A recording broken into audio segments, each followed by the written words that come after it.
Bueno, vamos a hablar de la fisiología renal y de la homeostasis hidroelectrolítica. Como introducción, ¿cierto? Hablar de las principales funciones que desarrolla este sistema. El balance de electrolitos, el riñón hace básicamente una filtración de todos los electrolitos de la sangre y se van a reabsorber todos los que son necesarios, eliminándose los excesos y permitiendo mantener el balance de electrolitos que son súper importantes, como el del sodio, el del potasio, sobre todo el del potasio. Ya van a aprender ustedes, ¿cierto?, que en la insuficiencia renal una de las cosas que más se controla es el balance del potasio por la capacidad, ¿cierto?, de generar alteraciones a nivel de la función cardíaca o la función periférica que se puede producir. ¿Ya? También en la homeostasis de los desechos metabólicos, la eliminación de una serie de compuestos como la urea, la creatinina, el ácido úrico, algunas sales biliares que también se pueden eliminar por acá, son eliminados por el riñón y se utilizan principalmente como mecanismos de control de la función renal. El aclaramiento de determinadas sustancias que también implica los desechos metabólicos, pero el aclaramiento es un concepto que se utiliza más bien para la eliminación de compuestos que nosotros obtenemos a través de la dieta principalmente, o a veces medicamentos, ¿cierto? Y se estima un tiempo en que el riñón tarda en eliminarlo y generar, ¿cierto?, su depuración. ¿Ya? Hablamos también, ¿cierto?, de los mecanismos de autorregulación, principalmente del flujo sanguíneo, que son súper importantes para autopreservar la función renal. Las funciones endocrinas del riñón, ¿cierto?, la participación en la activación del sistema renina-angiotensina aldosterona, la liberación de eritropoyetina y la activación de la vitamina D, que son algo que hemos visto ya, ¿cierto?, en las clases de endocrino. El balance ácido básico, ¿cierto? El control del balance ácido base por parte del riñón se lleva principalmente a través de la eliminación de protones, hidrogeniones y la reabsorción de bicarbonato. Ya el riñón tiene múltiples estrategias para reabsorber bicarbonato y eliminar protones y que las vamos a describir también en el momento. Entonces, bueno, y obviamente en relación a todos los antes expuestos, participa absolutamente la regulación de la presión arterial. Las hormonas que regulan la presión arterial tienen su blanco en el riñón, por lo tanto allí es donde ejercen su función. Para estudiar esta unidad, ¿cierto?, el libro recomendado es La fisiología renal de Vanders, ¿cierto? En todas sus ediciones, desde la sexta en adelante, son buenas. Bueno, los procesos que realiza el riñón para cumplir su función, ¿cierto?, son el primero, el filtrado glomerular, ¿cierto? Un capilar tiene una característica muy particular que le permite filtrar sustancias. Luego esas sustancias filtradas, ¿cierto?, en su mayoría se reabsorben a través de los procesos de reabsorción tubular. Y también, ¿cierto?, en el túbulo ocurre un paso desde la sangre a la luz tubular, ¿cierto?, lo que se conoce como secreción tubular activa. Por lo tanto, la orina, finalmente, ¿cierto?, o la excreción urinaria es el resultado de los procesos de filtración glomerular, menos la reabsorción tubular, más la secreción tubular activa. ¿Ya? Eso quiere decir que una sustancia, ¿cierto?, cuando va pasando desde la arteria renal a la vena renal, ¿cierto?, se va eliminando en una fracción, se va reabsorbiendo en una fracción, ¿cierto? Y eso es lo que determinamos nosotros respecto de la función de los principales componentes del cuerpo y de la fisiología del ser humano.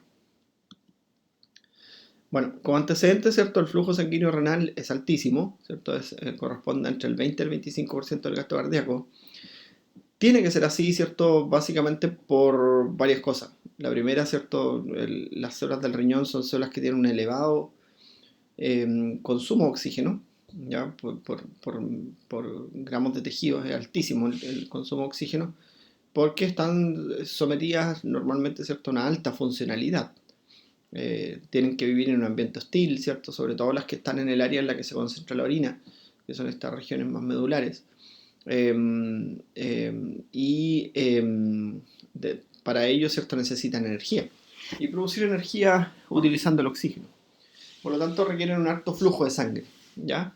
Ahora, eso condiciona, ¿cierto?, que aproximadamente pasa por el riñón 1000 a 1100 ml por minuto, de los cuales, ¿cierto?, el flujo plasmático renal corresponde al 55%, que es la parte no celular de la sangre, y que equivale, ¿cierto?, en número aproximadamente a 650 ml por minuto.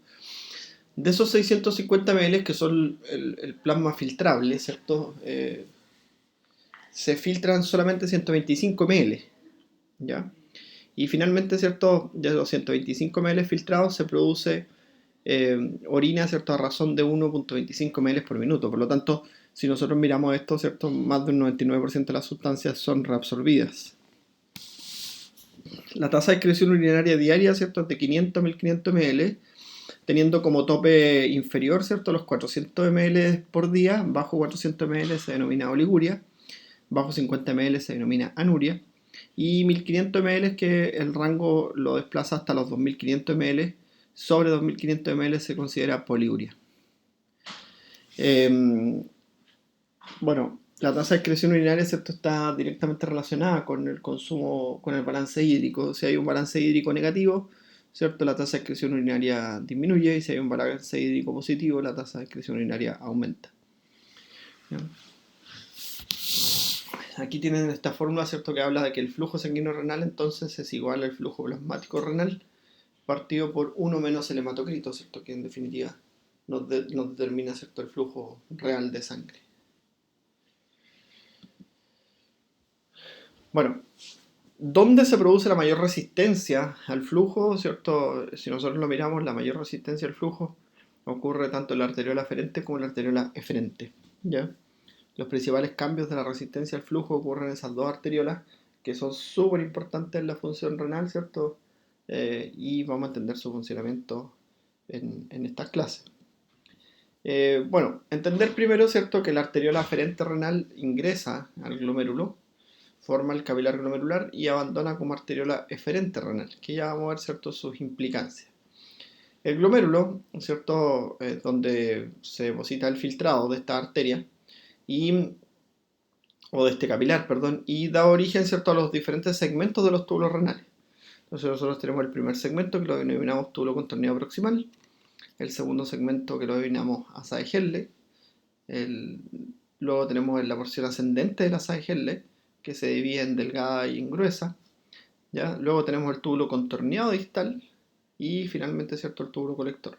Y el túbulo colector, ¿cierto?, algunos autores muy apropiadamente, ¿cierto?, lo dividen en túbulo colector cortical, túbulo colector medular externo y túbulo corticol medular interno, colector medular interno.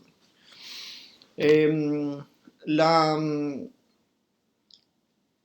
el glomérulo, ¿cierto?, existe una relación entre el túbulo contorneado distal y el glomérulo, ¿cierto?, en una estructura que nosotros vamos a denominar aparato yuxtaglomerular, ¿cierto?, donde hay unas células especializadas, ¿cierto?, en sensar la concentración de sales en el túbulo distal, y en base a la concentración de sales del túbulo distal generar cambios de tensión o de resistencia en la arteriola aferente o la arteriola eferente, ¿ya? Principalmente los cambios son generados a nivel de la arteriola aferente, en donde este aparato yuxtaglomerular, del cual forma parte, excepto la mácula densa y las células mesangiales, son capaces de generar, ¿cierto?, vasodilatación o vasoconstricción de la arteriola dependiendo de las necesidades del riñón. Bueno, la nefrona, ¿cierto?, anatómicamente e histológicamente, ¿cierto?, están conformadas por células cúbicas, en su mayoría, ¿cierto? Las células cúbicas del túbulo proximal tienen estas vellosidades que ayudan, ¿cierto?, a la superficie de absorción, aumentan la superficie de absorción. Luego, ¿cierto?, a medida que va descendiendo, por ejemplo, la asa de Henle descendente delgada es un epitelio más bien plano, porque el transporte en el asa descendente delgada, ¿cierto?, está asociado más bien al flujo de agua a través de su membrana. Por lo tanto, el principal mecanismo de transporte es la osmosis, no requiriendo, ¿cierto?, entonces una célula epitelial tan compleja como el túbulo contorneado proximal, donde se reabsorbe el 70% de la sustancia filtrada. En los otros segmentos, ¿cierto?, también se da este epitelio cúbico, porque son zonas donde existe un alto y un activo proceso de transporte a través de la membrana, ¿cierto? Transporte primario, transporte secundario, y por lo tanto, ¿cierto?, es requerido un tipo celular como este. Respecto a la circulación, ¿cierto?, nosotros dijimos que la arteriola aferente da origen a los capilares glomerulares, y estos capilares glomerulares, ¿cierto?, abandonan como arteriola eferente, ¿ya? Esta arteriola eferente, ¿cierto?, da origen a los capilares peritubulares que rodean al túbulo. Entonces aquí se da una relación muy importante porque si nosotros miramos las arterias que sufren el proceso del filtrado glomerular, cuando abandonan como arteriola deferente, ¿cierto? Tienen unas características muy particulares que regulan el transporte. Y esas características muy particulares, ¿cierto? Es que al sufrir filtrado, ¿cierto? La presión oncótica del capilar peritubular inicial y la presión hidrostática del capilar peritubular inicial son los condicionantes del transporte. ¿Ya? Este capilar peritubular, ¿cierto? Trae una elevada presión oncótica y una baja presión hidrostática, lo que facilita el paso de agua, por ejemplo, desde la luz del túbulo hacia el espacio capilar.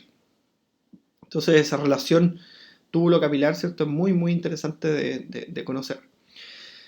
Aquí nosotros también vemos, ¿cierto?, la relación que comentábamos hace un ratito, el aparato yuxtaglomerular, formado por las células de la mácula del túbulo distal, las células mesangiales y las células yuxtaglomerulares del glomérulo. ¿Ya? Estas van a controlar la resistencia de la arteriola aferente principalmente, ¿ya? Y con ello, ¿cierto?, van a controlar el flujo sanguíneo y la cantidad filtrada finalmente. Bueno, el primer proceso que se estudia en la función renal, ¿cierto?, es el filtrado glomerular, y que lo vamos a analizar desde ahora. El filtrado glomerular, ¿cierto?, ocurre en los capilares glomerulares, que son unas estructuras especializadas formadas por un endotelio fenestrado, que tiene unas fenestraciones, ¿cierto?, que tienen un diámetro determinado, ¿ya? Y que por lo tanto permiten pasar moléculas con un diámetro menor a ese, ¿sí? Actuando como un filtro para la sangre, ¿ya? Otro elemento fundamental del filtrado glomerular es la membrana basal, ¿ya? Que está formada por un entramado proteico, lo que genera, ¿cierto?, una alta concentración de cargas negativas en el espacio, ¿cierto?, de filtrado, lo que tiende a repeler las cargas negativas, ¿ya? Y eso, por ejemplo, evita que las proteínas plasmáticas, ¿cierto?, las pequeñas proteínas plasmáticas dañen el glomérulo, ¿ya? Esa repulsión de carga protege el glomérulo en definitiva. Otro componente de este capilar glomerular, ¿cierto?, son los podocitos, que son unas células que contienen sus procesos podales, y entre los procesos podales, ¿cierto?, se forman estos diafragmas de filtración que permiten el paso de moléculas. Si nosotros miramos acá, ¿cierto?, aquí tenemos la célula endotelial, aquí tenemos las fenestraciones de la célula endotelial, aquí tenemos la membrana basal y acá tenemos, ¿cierto?, los podocitos y sus diafragmas de filtración. ¿Ya? Si nosotros miramos, ¿cierto?, esto tiene un diámetro de 40 nanómetros de ancho, ¿cierto?, que permite el paso de sustancias de entre 5 y 7 nanómetros, ¿ya? Debido, ¿cierto?, al movimiento hidrodinámico, ¿cierto? El diámetro de las moléculas que pasan finalmente es mucho menor que el diámetro del diafragma, ¿ya? Todos los solutos, entonces, y moléculas que tengan este diámetro hidrodinámico, ¿cierto?, pueden pasar la barrera. Y ahí, ¿cierto?, nosotros encontramos que van a ser filtrados sustancias como el cloruro, el potasio, el sodio, el bicarbonato, ¿ya? El agua, por supuesto. Y no van a ser filtradas sustancias como las proteínas y las células, o moléculas como las proteínas y las células. Bueno, esta estructura, ¿cierto?, es la estructura funcional del riñón principal, la nefrona, ¿ya? La tasa de filtrado glomerular es el parámetro más importante de la función renal, ¿ya? Es como se estima la función renal.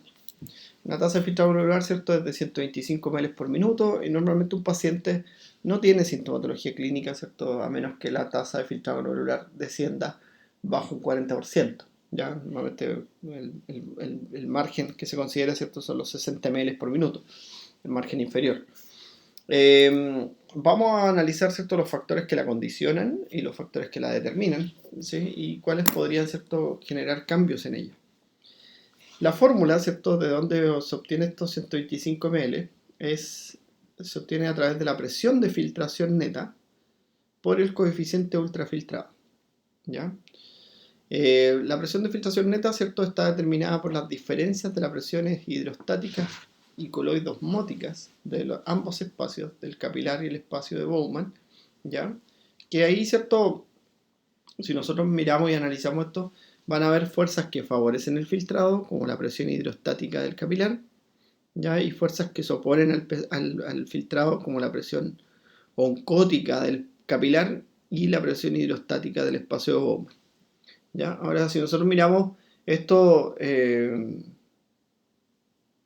condiciones normales, ¿cierto? La presión hidrostática del espacio de Bowman ejercería mínimo efecto porque el líquido, ¿cierto? va generando, ¿cierto? Un flujo continuo en este espacio.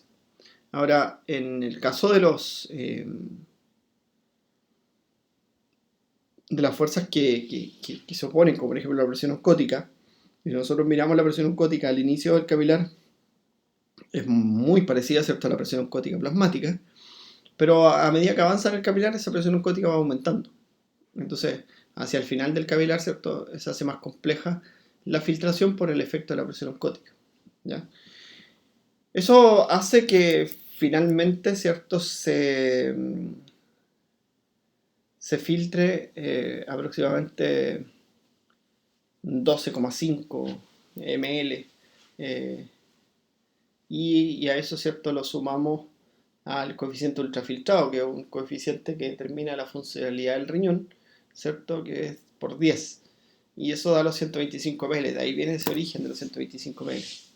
Ahora, el coeficiente ultrafiltrado, ¿cierto?, habla de la estabilidad anatómica de esta estructura. ¿Cuándo se afecta? Cuando hay un daño del parénquima. ¿Ya? O sea, si hay un daño del parénquima renal y esta estructura se pierde, ¿cierto?, se va a afectar el coeficiente ultrafiltrado, ¿ya? Por lo tanto, es súper importante determinar esas dos cosas. La presión de filtración neta, que depende de las presiones hidrostáticas y oncóticas y coloidosmóticas, y el coeficiente ultrafiltrado, que depende de la estabilidad anatómica del riñón. Entonces, si nosotros lo analizamos así sencillamente, ¿cierto?, el riñón depende mucho del flujo sanguíneo renal, porque eso determina la presión de filtración neta, y depende mucho de su estabilidad anatómica. O sea, cualquier agresor directo del riñón, como ocurre con algunos medicamentos, como ocurre con algunas toxinas, ¿cierto?, propias de nuestro cuerpo, incluso algunas, puede dañar el riñón y puede afectar, ¿cierto?, la tasa de filtrado glomerular.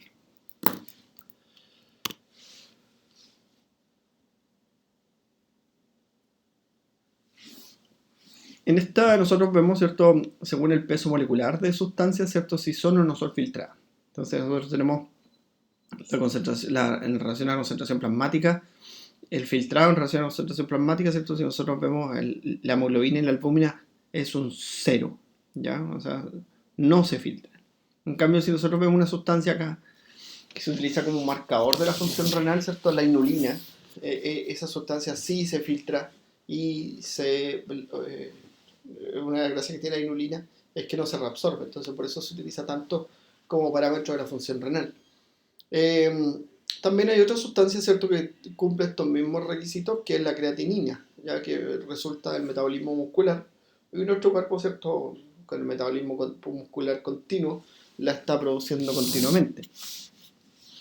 Y se utiliza mucho en la clínica, ¿cierto?, la creatininemia, que es la concentración de creatinina en la sangre, para estimar la función renal.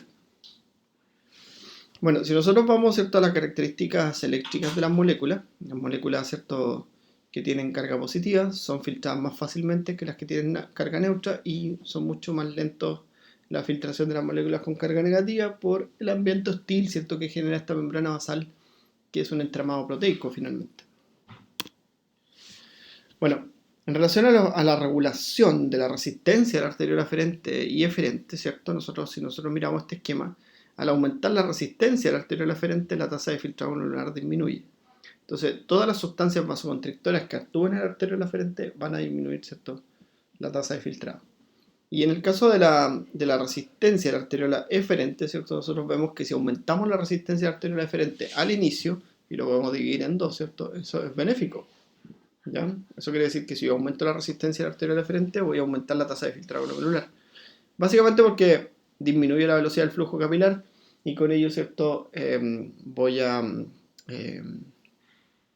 disminuir por ende, ¿cierto?, voy a aumentar por ende la presión hidrostática y voy a favorecer, ¿cierto?, más filtrado. Ahora, hay un punto, ¿cierto?, en que eso se transforma en un cambio negativo, porque si hay más resistencia al flujo, ¿cierto? Va a terminar disminuyendo el flujo sanguíneo renal. Entonces, hay un punto, ¿cierto?, en el que esto va a disminuir el flujo sanguíneo renal y va a ser perjudicial. Por lo tanto, analógicamente, ¿cierto?, las fuerzas que favorecen la tasa de filtrado son la presión hidrostática glomerular, la presión hidrostática del espacio de Bowman se opone, junto con la presión osmótica del glomérulo también se opone. Ya, la tasa de filtrado glomerular, entonces, ¿cierto? Nosotros vemos el coeficiente ultrafiltrado es un determinante directo, ¿cierto? Si nosotros lo miramos aquí en la fórmula, y ese determinante directo, ¿cierto?, va a hacer que si aumenta la superficie glomerular, ¿cierto?, producto de una relajación de las células mesangiales. En definitiva, tenemos los nefronas pueden, ¿cierto?, aumentar su superficie de filtrado, ya en un fenómeno mediado por la relajación de las células mesangiales. Eso va a resultar, ¿cierto?, en un aumento en la tasa de filtrado glomerular. En el caso de la presión hidrostática del capilar, ¿cierto?, si nosotros la miramos acá, esta presión hidrostática, ¿cierto?, si aumenta, va a generar, ¿cierto?, mayor tasa de filtrado. ¿Ya? También puede aumentar cuando disminuye la resistencia de la arteriola aferente, o sea, se dilata la arteriola aferente, y también puede cambiar, ¿cierto?, cuando cambia la resistencia de la arteriola eferente, o sea, cuando se contrae la arteriola eferente, ¿ya?, que es lo mismo que veíamos en esta figura. ¿Ya? O sea, si esta se relaja o esta se contrae, ¿cierto?, aumenta la tasa de filtrado. Y eso va a llevar, ¿cierto?, a un aumento de la tasa de filtrado. ¿Ya? La presión hidrostática del espacio de Bowman, ¿cierto?, permanece baja normalmente, a menos que exista una obstrucción al flujo. Cuando hay obstrucción al flujo, ¿ya?, cuando hay obstrucción al flujo plasmático, o al flujo tubular, perdón, por ejemplo, como ocurre en las lesiones que afectan a los túbulos renales, las nefritis intersticiales, ¿cierto?, la acumulación de residuos a nivel de los túbulos, como ocurre en la cistinuria, algo que obstruya el flujo a nivel tubular, ¿cierto?, va a generar una disminución de la tasa de filtrado glomerular por aumento de la presión hidrostática del espacio de Bowman. A esta nos referimos. Y por último, ¿cierto?, la presión oncótica, plasmática, ¿cierto?, puede cambiar en la concentración de proteínas del plasma, que puede cambiar, por ejemplo, en una deshidratación o en una sobrehidratación, ¿cierto? Y eso puede hacer, ¿cierto?, que la tasa de filtrado glomerular aumente o disminuya respectivamente, ¿ya? Entonces, por ejemplo, si aumenta la presión oncótica plasmática, ¿cierto?, o disminuye el flujo plasmático renal, ¿cierto?, eso va a generar un cambio en la tasa de filtrado glomerular negativo, ¿ya? Bueno, el coeficiente ultrafiltrado, ¿cierto?, habla entonces de la anatomía de este espacio. Nosotros vemos que este espacio, ¿cierto?, formado por los podocitos, por la membrana basal y el endotelio, ¿cierto?, es un espacio anatómicamente estable, ¿cierto?, que va a permitir la filtración de moléculas que tengan un peso molecular inferior al de la albúmina, ¿ya?, y no va a permitir el paso de moléculas con peso molecular superior al de la albúmina. Si nosotros miramos, ¿cierto?, la distancia hacia el filtrado, ¿cierto?, provocada por la concentración de albúmina, a medida que aumenta la concentración de albúmina, ¿cierto?, disminuye la distancia respecto de la superficie de filtrado. Y es un mecanismo, ¿cierto?, indicado por la presencia de proteínas de la membrana basal, ¿cierto?, que tienden a repeler. Y por lo tanto, ¿cierto?, evitar que proteínas de nuestra sangre terminen bloqueando estos poros de filtración. Bueno, sin embargo, aun cuando todos estos procesos son muy críticos y uno habla siempre de que el porcentaje de filtración de proteínas es cero, existe una carga normal de proteínas aceptada. Entonces la excreción total de proteínas, ¿cierto?, diario, es decir, menos de 150 miligramos por día, ¿ya? Se convierte en proteinuria cuando es más de 150 miligramos por día, y es proteinuria nefrótica cuando es más de 3.500 por día, miligramos, ¿ya? Su excreción, ¿cierto?, de albúmina también se considera normal cuando es menos de 30 miligramos por 24 horas. Se considera microalbuminuria cuando es de 30 a 300 y macroalbuminuria cuando es mayor de 300, ¿ya? Y normalmente, ¿cierto?, esto se asocia, ¿ya?, a cambios de la funcionalidad renal, ¿ya? Entonces aquí nosotros, por ejemplo, tenemos estos cocientes, ¿cierto? Que son cocientes proteína-creatinina, o el cociente albúmina-creatinina, ya que está relacionando la concentración en relación a los gramos de creatinina que pudiesen representar. Bueno, aquí nosotros vemos, ¿cierto?, en un glomérulo sano, entonces con espacios de filtración que permiten el paso de moléculas de 6 a 8 nanómetros, como dijimos, ¿cierto? Y aquí tenemos, ¿cierto?, un glomérulo enfermo, en el que hay pérdida de la estructura, ¿sí? Hay una falla en la interacción de estas células, que son los podocitos y la membrana basal, y la célula endotelial, entonces hay pérdida de estas células y empiezan a pasar sustancias que no debiesen ser filtradas.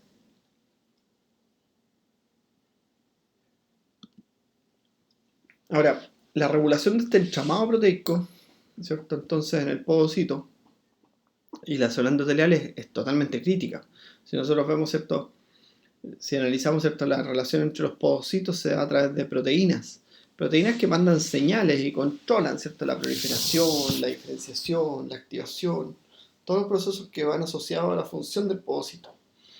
Y también nosotros podemos ver que en el punto E, ¿cierto?, nosotros hay interacción entre la membrana basal y la célula podocitaria, ¿ya? Ahí también se genera una interacción entre estos dos compuestos a través de un entramado proteico que se vincula con señalización celular. Bueno, en la tasa de filtrado glomerular, ¿cierto?, nosotros hablamos mucho de la autorregulación del flujo. En la autorregulación del flujo, nosotros vemos que el riñón, ¿cierto?, puede controlar su flujo sanguíneo aun cuando la presión de perfusión renal cambie. Ya, normalmente, ¿cierto?, ese control está entre los 80 y los 180 milímetros de mercurio, de tal forma que ante variaciones diarias de la presión arterial naturales, ¿cierto?, como el ejercicio, el moverse, el caminar, ¿cierto?, el riñón regula su flujo sanguíneo y lo mantiene constante, ¿ya? Eso evita, ¿cierto?, por ejemplo, que las variaciones de la presión arterial modifiquen la diuresis, que sería el caso si no existiese este mecanismo. Entonces, estos sistemas de regulación de la tasa de filtrado glomerular controlan, ¿cierto?, que el flujo sanguíneo renal permanezca constante, aun cuando en el cuerpo muchas veces cambian demasiadas cosas. Entonces, entre los factores extrínsecos, ¿cierto?, que regulan esto, está el sistema renina-angiotensina-aldosterona, está el reflejo miogénico como factor intrínseco, el sistema de reglamentación tubular también como factor intrínseco. Bueno, todos estos sistemas, ¿cierto?, independiente de cuál sea, lleva a la liberación de sustancias vasoconstrictoras y vasodilatadoras en el parénquima renal, y eso va a regular, ¿cierto?, el flujo sanguíneo del riñón. Entonces nosotros vemos, ¿cierto?, sustancias vasoconstrictoras como la endotelina, la angiotensina 2, la vasopresina, la adrenalina, etcétera, etcétera, y sustancias vasodilatadoras como los péptidos natriuréticos, la dopamina, las prostaglandinas y el AMP cíclico. Y estas sustancias, ¿cierto?, se liberan por estas células mesangiales y van a controlar, ¿cierto?, la mayor o menor resistencia de la arteriola aferente o eferente. Ya aquí son de vital importancia las prostaglandinas y también, ¿cierto?, la acción de la dopamina, que es la dopamina es el compuesto que se utiliza para relajar estas células, ¿cierto?, y generar un aumento del flujo sanguíneo del riñón en pacientes, ¿cierto?, hemodinámicamente inestables. El mecanismo miogénico, ¿cierto?, es el mismo que hemos visto en otras veces, ¿cierto? Es ante la tensión generada sobre la pared del vaso sanguíneo, el vaso sanguíneo, ¿cierto?, se relaja o se contrae. Si es más tensión, el vaso sanguíneo se contrae, y si es menos tensión, el vaso sanguíneo se relaja.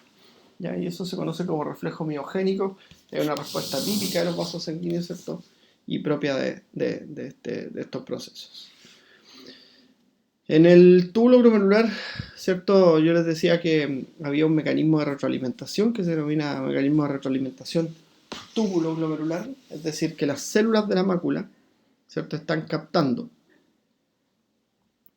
un cambio en la concentración iónica, ¿sí? Y su osmolaridad. Por lo tanto, frente a cambios de la concentración iónica u osmolaridad, estas células de la mácula son capaces de liberar moléculas, ¿cierto?, que disminuyen la resistencia de la arteriola, de la arteria renal, o aumentan la resistencia arterial renal dependiendo del caso, ¿ya?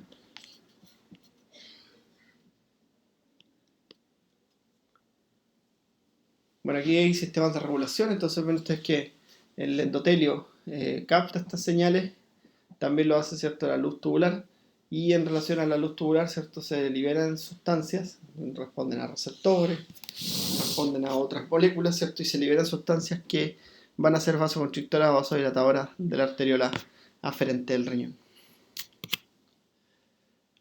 Aquí tenemos, ¿cierto?, si nosotros aumentamos entonces la tensión de la arteriola aferente, ¿cierto?, disminuimos la tasa de filtrado glomerular, y si nosotros relajamos la arteriola aferente, ¿cierto?, aumentamos la tasa de filtrado glomerular.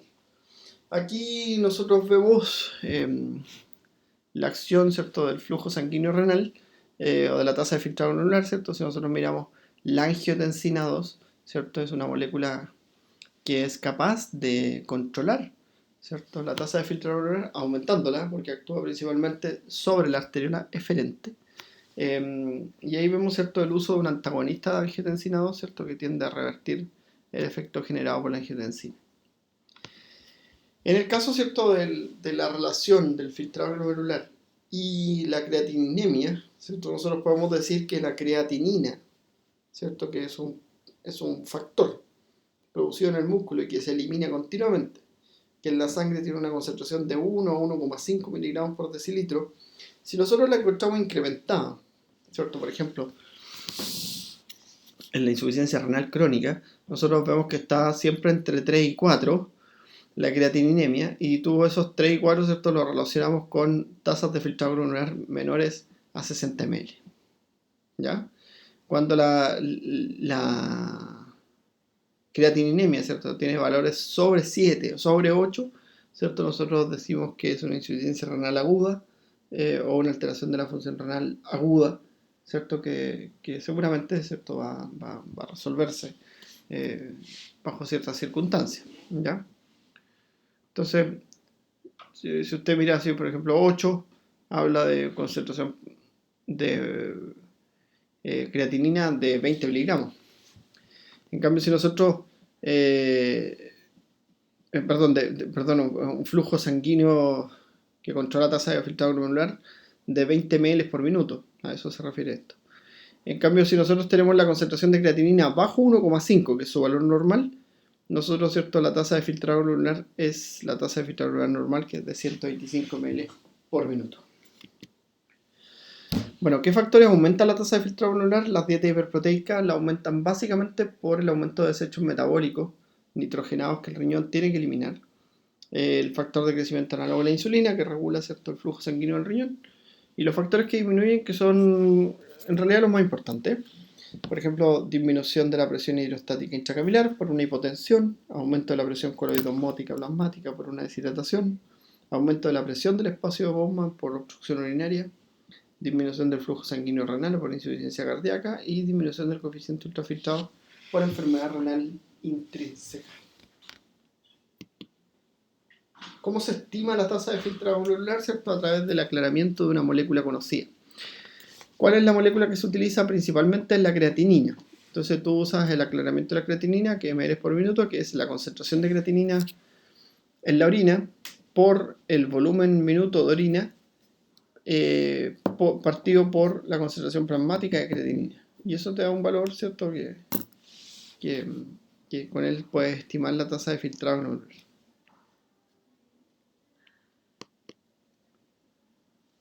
Bueno, respecto al impacto, por ejemplo, de la obesidad sobre la tasa de filtrado glomerular, es muy importante analizar este esquema. Entonces, una persona, ¿cierto?, que tiene una alimentación poco saludable, ¿ya?, una dieta rica en sales, una dieta hiperproteica, una dieta rica en carbohidratos, va a generar, ¿cierto?, un cambio en la presión glomerular, ¿ya? Ahora, ese cambio en la presión glomerular va a afectar la tasa de filtrado, ¿ya? Por lo tanto, ¿cierto? El sistema va a intentar compensar y adaptarse a este cambio, ¿ya? Entonces aquí tenemos, por ejemplo, angiotensina 2, los vasos nerviosos simpáticos, la insulina, la presión osmótica peritubular, la transducción y la mecanosensibilización de los microvellosidades. Eso lleva, ¿cierto?, a un aumento de la reabsorción de sales en el tubo proximal. Luego tenemos, ¿cierto?, que hay disminución de soluto en la mácula densa y eso genera, ¿cierto?, una dilatación de la arteriola aferente, ¿ya? Captado por estos sistemas de retroalimentación túbulo glomerular y reflejo miogénico. Bueno, genera, ¿cierto?, un aumento del flujo sanguíneo en un riñón único, en un nefrón único, como se denomina esto, y finalmente, ¿cierto?, eso lleva a aumento de la presión glomerular, ¿ya? Ahora, a eso contribuye, ¿cierto?, el aumento de la presión glomerular, la hipertensión sistémica, la dieta rica en sales, el bajo número de nefrones funcionales y la dieta hiperproteica, ¿ya? También, ¿cierto?, puede contribuir en la constricción de la arteriola eferente por la angiotensina 2 y la aldosterona, ¿cierto?, que aumenta la presión glomerular. Bueno, el aumento, ¿cierto?, del flujo de filtrado lleva a un incremento de las fuerzas de estrés de roce en los podocitos y lleva, ¿cierto?, a la liberación de factores de crecimiento. Esos factores de crecimiento, ¿cierto?, producen apoptosis de los podocitos hipertróficos, ¿ya?